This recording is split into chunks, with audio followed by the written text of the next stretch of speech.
Mustang. My hands are on the wheel. I'm GBI, armed on my right hip. Tell me how you want me to move. GBI? Yeah, right. Step out. Left hand only or I'll drop you. Point that gun at me again and your body cam becomes Exhibit A in a $4.8 million law. Officer Kyle Vance had been patrolling the highways of Cobb County, Georgia for exactly 2 years when he made the decision that would implode his life, terminate his career, and cost the taxpayers $4.8 million. He was 26 years old, confident, aggressive, and possessed a dangerous belief that his badge granted him immunity from consequences. On a sweltering Tuesday afternoon in July, with the asphalt radiating heat waves that distorted the horizon, Vance was parked on the shoulder of Interstate 75 radar gun in hand, waiting for a reason to ruin someone's day. He found his target in a pristine, cherry-red 1968 Ford Mustang fastback cruising in the slow lane. The car was a masterpiece of American engineering restored to perfection, gleaming under the brutal southern sun. The driver was obeying the speed limit, signaling his lane changes and driving with the caution of a man who cherished his vehicle. But Officer Vance didn't see a careful driver. He saw a black man behind the wheel of a classic muscle car that cost upwards of $80,000. In Vance's limited worldview, the math didn't work. The driver didn't fit the demographic for that kind of vintage luxury. Vance dropped his radar gun, shifted his cruiser into drive, and peeled out onto the highway. What he did over the next 30 minutes, ignoring protocol, escalating a non-existent threat, and humiliating a highly decorated veteran, would become a case study in law enforcement academies on how not to destroy your own department. Before we get into the details of this catastrophic stop, where are you watching from today? If you appreciate stories that hold power accountable, please hit that subscribe button. Your support helps us keep the lights on and the truth loud. The heat was oppressive that afternoon, 98 degrees with humidity that stuck your shirt to your back the moment you stepped outside. The Mustang was doing exactly 65 in a 65 zone. Inside that car sat Marcus Thorne. At 52 years old, Thorne was a man who commanded respect without saying a word. He was broad-shouldered with a close-cropped military haircut that was graying at the temples and eyes that had seen things most people only watch in movies. Thorne was currently serving as a commander in the Specialized Task Force for the Georgia Bureau of Investigation overseeing high-risk warrants and counter-narcotics operations. Before that, he had spent 25 years in the United States Marine Corps, retiring as a master gunnery sergeant with tours in Iraq, Afghanistan, and Somalia. He held a Bronze Star with valor and a Purple Heart. He was a man of absolute discipline, a man who had trained hundreds of young soldiers and officers in rules of engagement and de-escalation. But today, Marcus Thorne wasn't wearing his tactical gear or his dress blues. He was wearing a plain white t-shirt, sunglasses, and comfortable jeans, enjoying his first day off in 3 weeks. He was driving the car he had spent 5 years restoring with his own hands, heading to a mechanic friend's shop to check a rattle in the exhaust.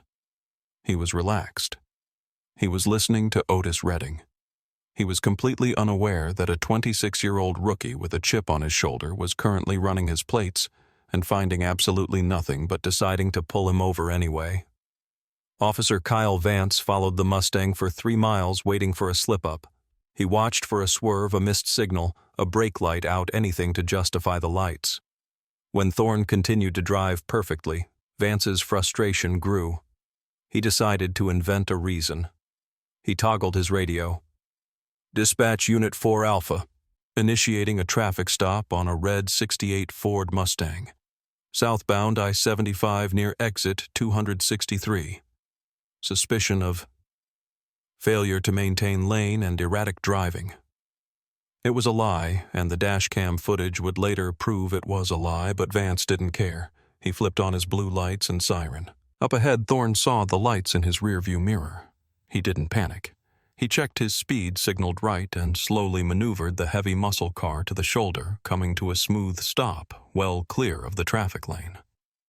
He put the car in park, rolled down his window to let the officer see inside, and placed both large hands on the top of the steering wheel. He knew the drill. He knew exactly what the officer needed to see to feel safe. He did everything right. But as he watched the officer approach in his side mirror, Thorne noticed something that made his experienced gut tighten.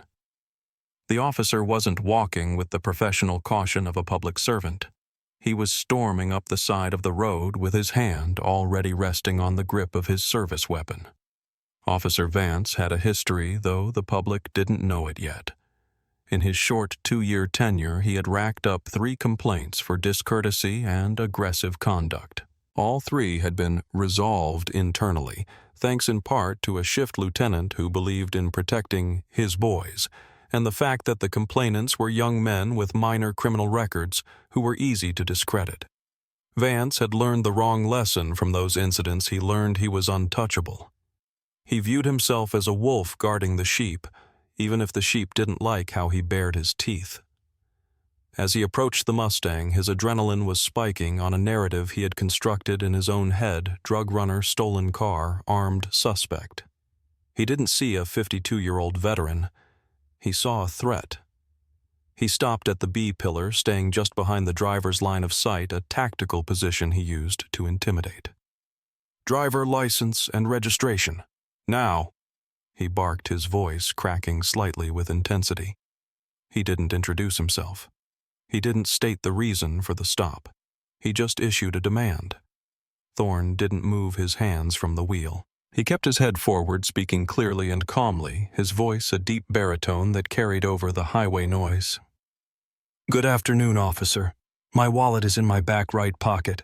My registration is in the glove box. I am also informing you as a courtesy that I am a sworn law enforcement officer carrying a concealed weapon on my right hip badge number 4092 with the GBI. How would you like me to proceed?"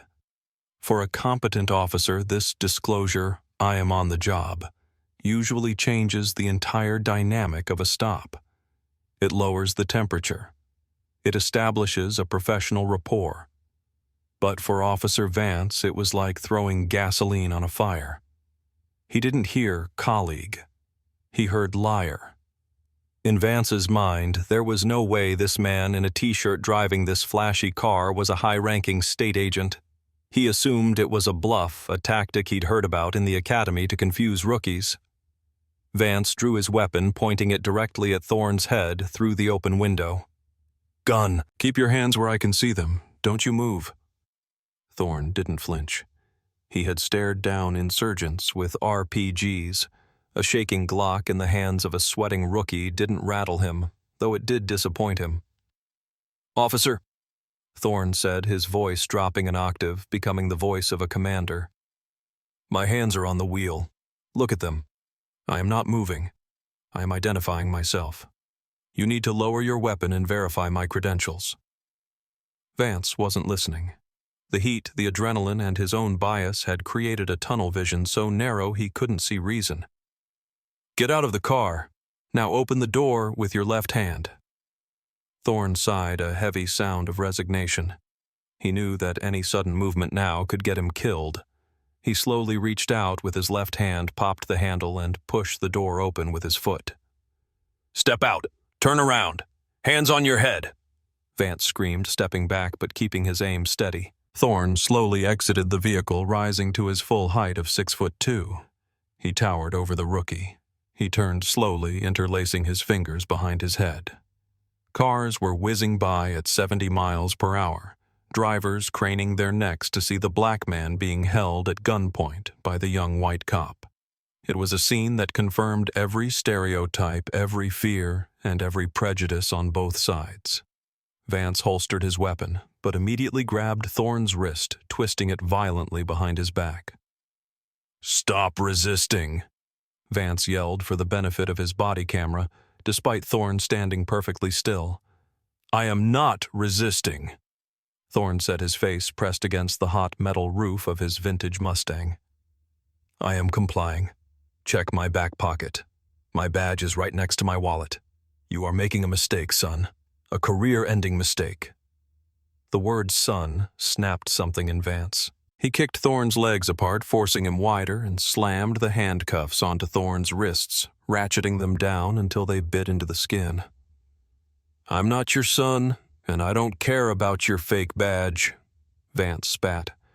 "You're under arrest for reckless driving, resisting arrest, and impersonating an officer."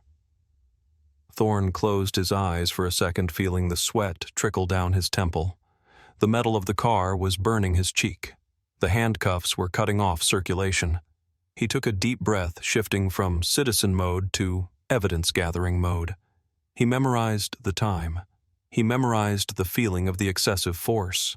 He noted the procedural failures, no Miranda rights read, no verification of ID, immediate escalation to force.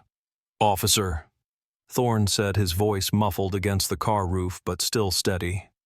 "You are required by state law to verify my credentials upon claim of status. My ID is in my pocket. If you transport me without checking, you are committing a felony kidnapping under the color of law. Do you understand that?" Vance laughed, a nervous, arrogant sound. "You lawyers always have a script. You're going to jail. We'll sort out your little printing press ID at the station." Vance hauled Thorne off the car and marched him toward the patrol vehicle. He shoved the commander into the cramped back seat of the cruiser. The plastic seat was hard. The air conditioning was blasting a jarring shock after the outside heat. Thorne sat awkwardly, his large frame twisted by the handcuffs, watching through the plexiglass as Vance began searching his beloved Mustang without a warrant, tossing papers from the glove box, rummaging through the center console. "Dispatch 1 in custody," Vance radioed, sounding breathless and heroic. "Suspect was uncooperative. Claimed to be GBI, requesting a tow for the vehicle and send a supervisor for sign-off on the use of force. Suspect is large, had to get physical." The dispatcher's voice crackled back. "Copy 4 Alpha. Sergeant Miller is in the area. ETA 2 minutes." Inside the patrol car, Thorne listened. He knew Sergeant Miller. Frank Miller was a good man, a 30-year veteran who had worked a joint task force with Thorne back in the early 2000s. Thorne leaned his head back against the cage. He didn't feel anger anymore. He felt a profound, cold pity for what was about to happen to Officer Vance. The rookie was out there leaning against the Mustang, looking proud of himself, typing notes into his computer, completely oblivious to the hammer that was about to drop. 2 minutes later, a heavy-duty supervisor SUV pulled up behind Vance's cruiser. Sergeant Miller stepped out. He was a thick-set man with white hair and a face worn by decades of seeing the worst of humanity. He adjusted his belt and walked toward Vance. "What do we have, Vance?" Miller asked, squinting against the sun. Vance puffed up his chest. "Speeding, erratic driving, sir. Then he got aggressive. Claimed he was a cop. GBI. Flashed the I know the law card. Had to cuff him. He's in the back." Miller nodded slowly, looking at the pristine Mustang. "You searched the car." "Just did a preliminary sweep for weapons. Clean so far." Miller walked past Vance toward the patrol car to get a look at the prisoner. It was standard procedure. He leaned down, peering through the side window of the cruiser. Inside, Marcus Thorne turned his head and locked eyes with the sergeant. Miller froze. His eyes went wide. The color drained from his face so fast it looked like he might faint. He didn't just recognize the face. He recognized the authority. He recognized the man who had saved the life of Miller's own partner during a botched raid in Atlanta 5 years ago. Miller stepped back from the window as if he'd been burned. He turned around, his movement sharp and panicked. "Vance," Miller barked, his voice cracking like a whip. "Unlock this door. Now." Vance looked confused. "Sarge, he's secure. I was just—" "Open the door! Vance!" Miller roared, reaching for the handle himself but finding it locked from the inside controls. Vance, startled by the intensity, scrambled to the front seat and hit the unlock button. Miller ripped the rear door open. He didn't reach in to grab the prisoner. Instead, he took a step back, stood strictly at attention, and snapped a crisp, perfect salute. "Commander Thorne," Miller said, his voice trembling with a mix of respect and horror. "Sir, I cannot apologize enough." Vance stood frozen by the trunk of the Mustang. His brain couldn't process the image. His sergeant, the toughest guy on the shift, was saluting the suspect. Thorne maneuvered his legs out of the car. "At ease, Sergeant Miller," Thorne said, his voice calm but icy. "Please remove these cuffs. I believe Officer Vance has tightened them to a point that violates department policy." Miller scrambled for his keys, his hands shaking. "Right away, sir. Right away." The click of the handcuffs unlocking sounded like a gunshot in the quiet afternoon. Thorne rubbed his wrists, looking at the deep red indentations. He didn't rub them for long. He stood up, adjusted his t-shirt, and turned his gaze toward Officer Vance. The rookie looked small now. The arrogance had evaporated, replaced by the sickening realization that he had just made a fatal error.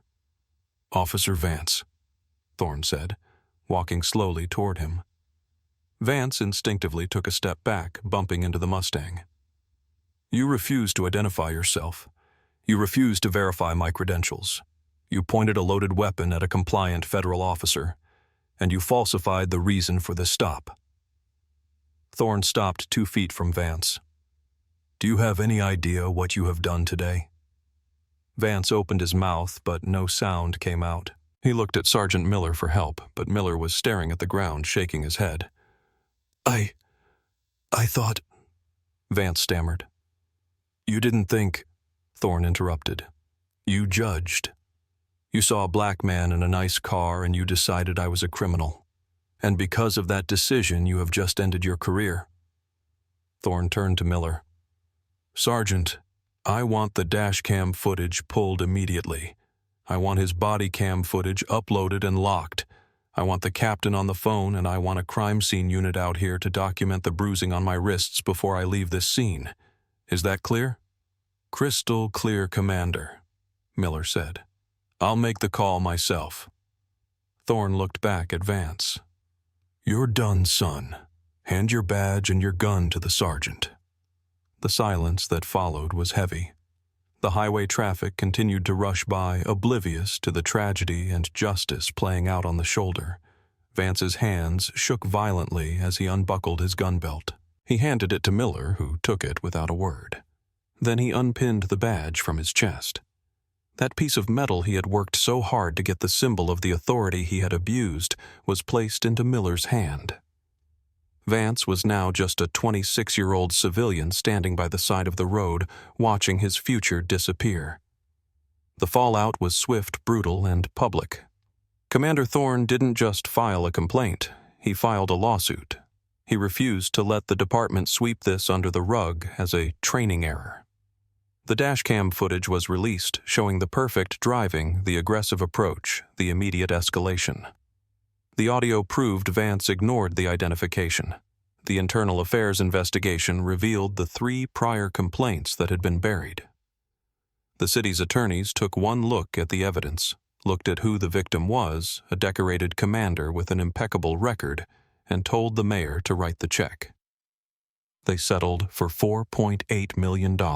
Officer Kyle Vance was terminated for cause 3 days after the incident. He was charged with assault under the color of authority and false imprisonment. He pleaded guilty to lesser charges to avoid jail time, but he will never carry a badge or a gun again. His name is on the National Decertification List. Marcus Thorne donated a portion of the settlement to a legal defense fund for citizens who don't have a badge to save them from bad policing. Because that's the haunting reality of this story. If Marcus Thorne had been a plumber or a teacher or just a regular grandfather driving his dream car, he would have gone to jail that day. He would have a criminal record. He would have been just another statistic. It was only his rank, his connections, and the sheer luck of who showed up as backup that saved him. It forces us to ask the uncomfortable question. How many innocent people are sitting in cells right now because the officer who stopped them was a Kyle Vance, and the backup who arrived wasn't a Sergeant Miller? We have to demand better. We have to demand that character matters more than quotas, that de-escalation is valued over domination, and that the badge is a symbol of protection, not a license to bully. Justice shouldn't depend on who you know or what rank you hold. It should be the default. Thank you for watching. If this story made you think, if it made you angry, or if it made you grateful for the good officers like Sergeant Miller and Commander Thorne, please leave a comment below. What should the penalty be for officers who falsify reasons for traffic stops? Hit that like button, subscribe to the channel, and share this video. Together we keep the truth in the light. Stay safe out there.